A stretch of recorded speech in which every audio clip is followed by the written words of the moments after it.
चंद बातें हैं जो मैंने आज ये रिकॉर्ड करवा दी हैं और इसलिए भी अर्ज़ किया कि अपने बच्चों को भी बातें समझाएं।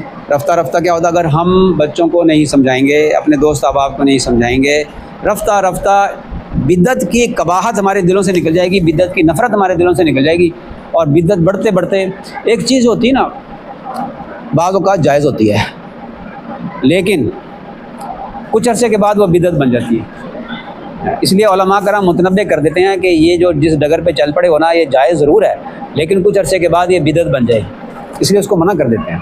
मिसाल के तौर पे एक बात मुझे बड़ी खटकती है कि जुम्मे के दिन, जुम्मे को हदीस शरीफ में ईद का फरमाया कि ये ईद है जुम्मे का दिन, लेकिन जुम्मा मुबारक कहना ये तो है ना, ये तो ईद के साथ है मखसूस के ईद वाले दिन मुबारक कहना ये सुन्नत है।